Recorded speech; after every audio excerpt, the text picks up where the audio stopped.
국가 통치체제의 기초에 관한 근본 법규의 총체, 바로 헌법의 정의인데요.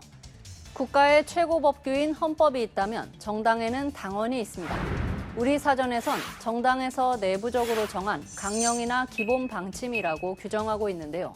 당의 존립 목적과 운영에 관한 근본을 담고 있으니 쉽게 흔들지 않는 게 원칙일 텐데 어찌된 일인지 수시로 개정 시도에 몸살을 앓고 있습니다.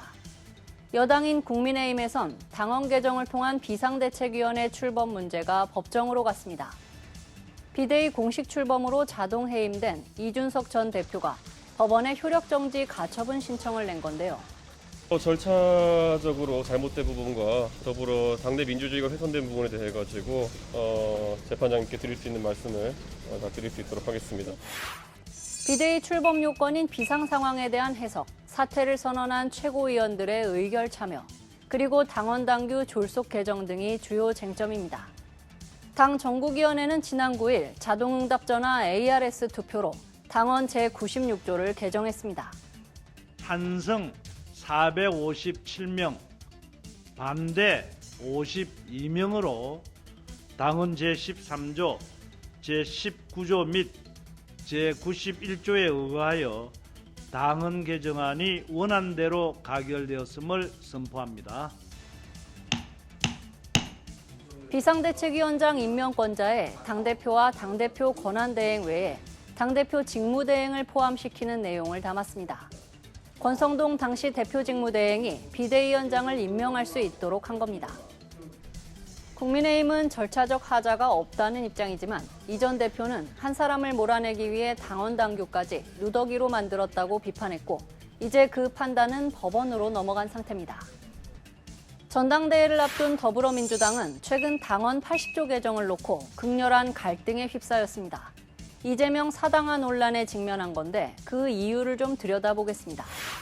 민주당의 당원 제80조 1항은 부정부패 혐의로 당직자가 기소되면 직무를 정지한다고 규정하고 있습니다. 그런데 당 전당대회 준비위원회는 지난 16일 기소 시 당직 정지 조항을 하급심 유죄 선고시로 바꾸는 안을 의결했습니다. 전준위에서는 하급심에서 금고 이상의 유죄 판결을 받은 경우에 직무 정지가 될 수 있게끔 하고요.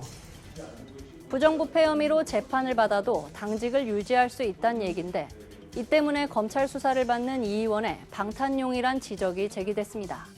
따가운 여론이 더해지며 결국 민주당 당무위는 해당 당원을 유지하기로 결정했습니다. 부정부패에 대한 개선과 척결의 의지는 그대로 보존을 하고 다만 정치적 탄압이나 정치적으로 부당한 이유가 있는 경우에 당무위에서 달리 결정할 수 있다라는 조항이 됩니다. 그때는 맞았지만 지금은 틀리다는 식의 당원 개정 시도는 여야 할 것 없이 과거에도 이어져 왔습니다. 내세운 명분은 달랐지만 선거 승리나 당대표 권한 강화 등 결국은 정치적 이익을 위한 셈법이 대부분이었습니다. 민주당은 2년 전 2020년에도 임의적인 당원 개정으로 여론의 질책을 받았습니다. 당시 민주당 당원에는 당 소속 공직자가 중대 잘못으로 직위를 상실해 재보선을 실시할 경우 해당 선거구에 후보자를 내지 않는다는 규정이 있었는데요.